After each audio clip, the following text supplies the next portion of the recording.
जय श्री राम दोस्तों, आप सभी का फिर से स्वागत है एक और नई कथा के साथ।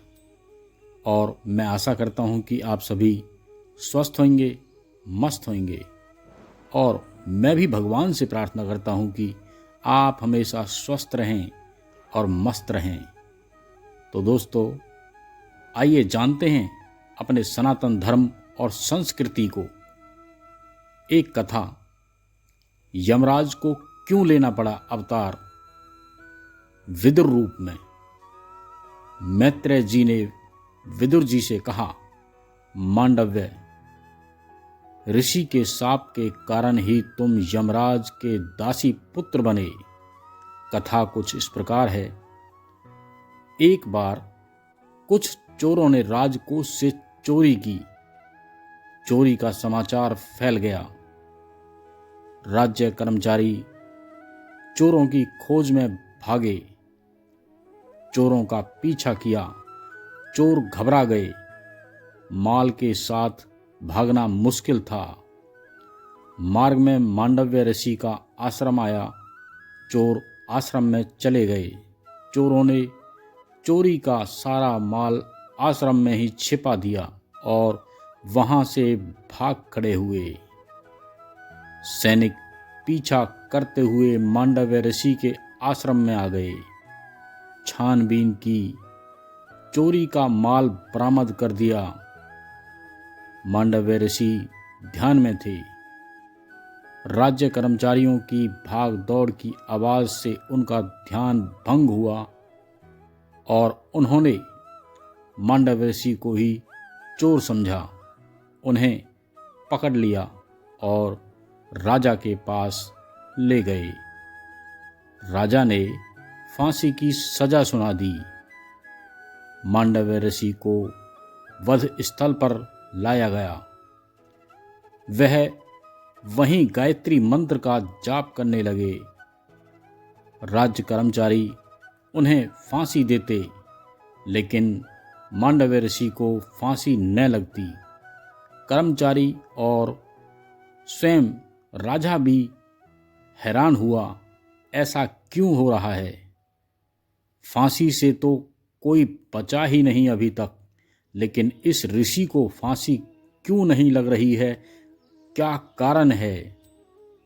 यह निश्चित ही कोई तपस्वी है। राजा को पश्चाताप हुआ। ऋषि से क्षमा मांगी। ऋषि ने कहा, राजन, मैं तुम्हें तो क्षमा कर दूंगा, लेकिन यमराज को क्षमा नहीं करूंगा। पूछूंगा, मुझे मृत्यु दंड क्यों दिया गया। जब मैंने कोई पाप नहीं किया था, मैं न्यायाधीश यमराज को दंड दूंगा। अपने तपोबल से मांडव्य ऋषि यमराज की सभा में गए। यमराज से पूछा, यमराज, जब मैंने कोई पाप नहीं किया था तो मुझे मृत्यु दंड क्यों दिया गया। बताइए, मेरे किस पाप का दंड आपने दिया। ऋषि के पूछने पर यमराज भी हिल गए। यमराज ऋषि से नहीं डरे, ऋषि की तप साधना से डरे। तब से ऋषियों की देह और वचन पवित्र हो जाते हैं। इसीलिए कह देते हैं कि हो जाता है तप ही व्यक्ति को पवित्र करता है। भक्ति ही आदमी को पवित्र करती है। ऋषि का प्रश्न सुन यमराज कांप गए। कहा, ऋषिवर, जब आप 3 वर्ष के थे तो आपने एक तितली को कांटा चुभोया था। उसी पाप के कारण ही आपको यह दंड मिला है। जाने अनजाने में जो भी पाप किया जाए, उसका दंड भी भुगतना ही पड़ता है। परमात्मा को पुण्य तो अर्पण किए जा सकते हैं, पर पाप नहीं। मांडव्य ऋषि ने कहा, शास्त्र के अनुसार यदि अज्ञानवश कोई मनुष्य पाप करता है तो उसका दंड उसे स्वप्न में दिया जाना चाहिए। लेकिन आपने शास्त्र के विरुद्ध निर्णय किया। अज्ञान अवस्था में किए गए पाप का फल आपने मुझे मृत्यु दंड के रूप में दिया। आपको मेरे उस पाप का दंड मुझे स्वप्न में ही दे देना चाहिए था। यमराज, तुमने मुझे गलत ढंग से शास्त्र के विरुद्ध दंड दिया है। यह तुम्हारी अज्ञानता है। इसी अज्ञान के कारण ही मैं तुम्हें शाप देता हूं कि तुम दासी पुत्र के रूप में जन्म लो, मनुष्य योनि में जाओ। मैत्रेय ऋषि कहते हैं, बस विदुर जी, इसी कारण तुम्हें मनुष्य योनि में दासी पुत्र के रूप में जन्म लेना पड़ा।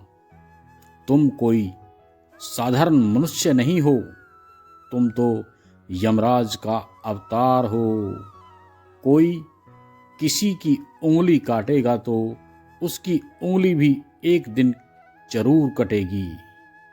कोई किसी की हत्या करेगा तो उसकी भी एक दिन हत्या अवश्य ही होगी।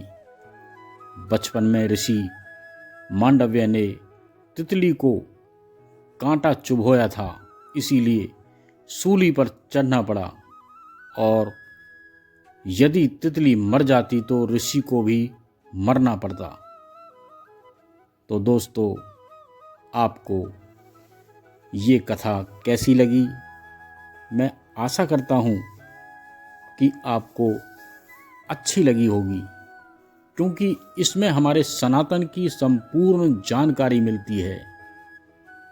तो दोस्तों, अगर आपने अभी तक मेरे चैनल को सब्सक्राइब नहीं किया है तो इसे सब्सक्राइब कर लें, लाइक जरूर करें, कमेंट्स में जय श्री राम लिखें।